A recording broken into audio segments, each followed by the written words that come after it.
Welcome to the Defense and Aerospace Report. I'm Vago Muradian here in sunny Orlando, Florida, where we're visiting the Naval Air Warfare Center Training Services Division, focal point of the Navy's training activities, at least on the air side of things. And it's our honor to be hosted here by the commanding officer of this great unit, Captain Tim Octahill, United States Navy, F-18 foe, as well as S-3 Viking. And I want to ask you a little bit about that later. But sir, we've gotten the guidance from senior leaders for time immemorial to try to access new technologies, to be in this continuum of learning, to accelerate fleet learning, whether it's for complicated skills or familiarization. Talk to us about how you're taking that guidance and actually driving it into deliverables. Yeah, so there's three things we're doing today, Vago. First, we're working to really affect the vision for live virtual constructive training, really trying to net all the different trainings that we've bought over the years together to be able to train like we fight as an integrated strike force and with the other services.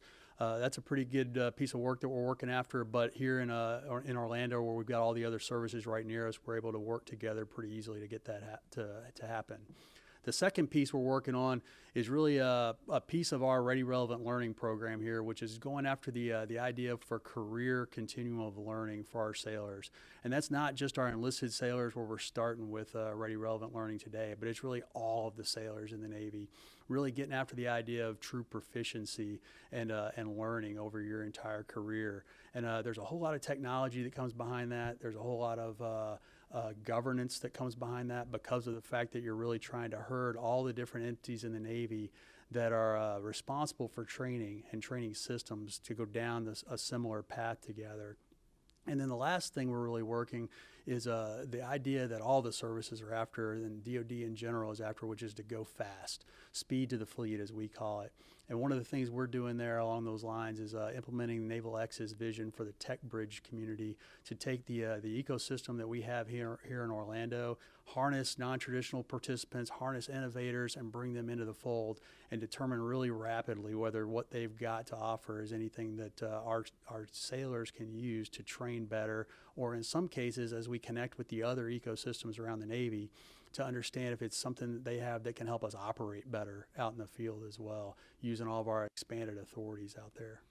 Yeah, that's right, because one of the things that's fascinating, Admiral Manazar, former director of Naval Aviation, used to say, you're not really an acquisition organization, you're not a warfighting organization, you're not a resourcing organization, but you manage to play in all of these fields anyway, so you play an integral role in that. Let me ask you about failing fast. I mean, that's something that everybody uses, and the unfortunate thing is that especially in this enterprise, when it came to the revolution in training, for example, that the Navy tried to roll out, or even Sailor 2025 and some of those goals, at the end of the day, there is a fear that each time these initiatives fail, it sets everybody back 10 or 15 years. We talked to Wes Naylor, one of your predecessors, about this as well. How do you fail fast but not do it to trigger an allergy in the fleet, that every time there's a sense that everybody's over-promising and under-delivering, or this stuff just doesn't work?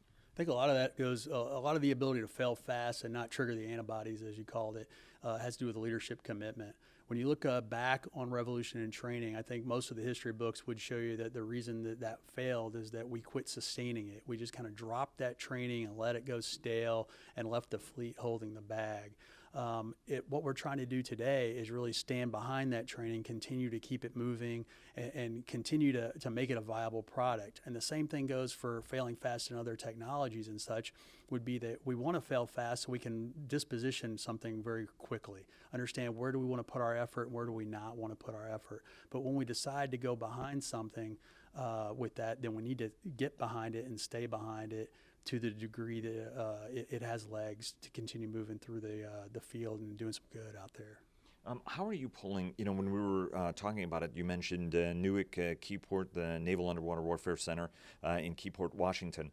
And that seems an unusual thing for the commanding officer of an air center to be talking about. What are you learning and pushing and pulling among, whether it's from the undersea community, whether it's from the surface community, and other research and development establishments across the Navy that are playing in the different technological pieces of the training simulation ecosystem? Yeah, for us here at NAWC TSD, we despite the air in our name, we're across all the different domains of training to start with. So we have a good chunk of our portfolio already in the undersea and the surface domains as it exists.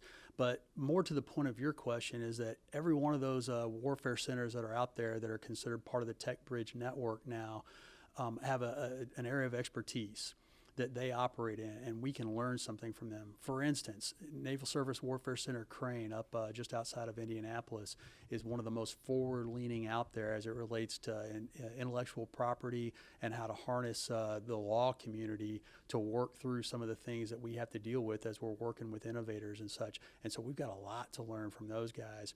And there's similar pieces that we can bring from all those other tech bridges as well, and they from us. And that's the whole power of the Tech Bridge network, this ecosystem of ecosystems, as the Naval X guys like to talk about it. Absolutely. A very, very interesting group there. Hondo Gertz, Navy acquisition executive, had a bunch of reporters over to see the Naval X guys, and it was really interesting both hearing the direction that Hondo was giving in order to be able to move much more quickly, but also the innovative ideas those guys were bringing to the table. Speaking about innovation, I mean, this is an incredible hotbed here in the Orlando area. You're right across the street from University of Central Florida. Talk to us, and the Army has capabilities down here, the Marines have capabilities, and the Air Force. What are each of the services, we talked about the idea of whether or not there should be any executive agenting, but what are each of the services bringing to the party, and what are you pulling from the Air Force and the Army? What are they getting from the Navy? I mean, talk to us about how you guys are exchanging information at this revolutionary time that everybody is trying to master at the end of the day.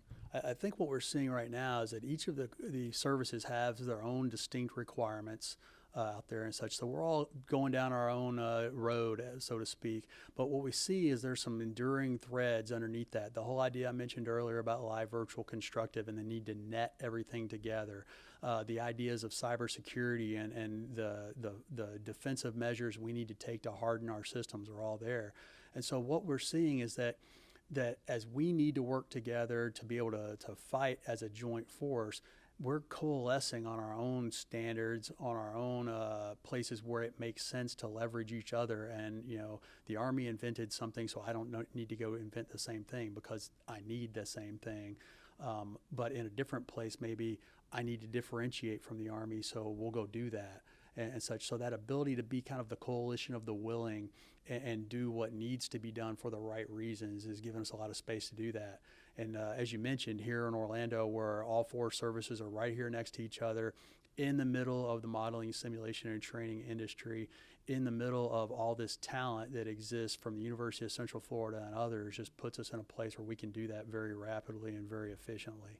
That's right, because each of the military services also have different needs, right? You're Hayes Gray and underway. You don't have as much connectivity to do cloud-based stuff as, for example, the Air Force does, or maybe even the Army, and then the Army wants to put virtual live constructive to the soldier level and connect everybody. Right. Let me ask you a 30-second aviation question. We've got an F-35 behind you. There were 3 airplanes that were important to your life. You started in the S-3 community, right. The S-3, Lockheed S-3 Viking, the legendary Hoover. You then went to the F-18 community, and of course you were also one of the key members of the F-35 team and a critical part right. In that program's development. In 30 seconds, tell us why the S-3 Viking was such a cool airplane. Versatility, for sure. I mean, that airplane, you could do anything you wanted to on it. You could make it could fly for a really long time and could do just about any mission. So that versatility is something you don't find a lot anymore. I think honestly, and this is going to sound like a paid advertisement, I think you're going to see a lot of that coming back in the F-35 with some of the versatility that airplane's going to bring. Captain Tim Hill, who's the commanding officer here at Naval Air Warfare Center Training Services Division in sunny Orlando, Florida. Sir, thanks very much. Fair winds following season. Looking forward to staying in touch as you guys continue to drive one of the most interesting portfolios in the entire Navy and in entire DoD. Thanks, sir. Awesome. Thanks for the opportunity.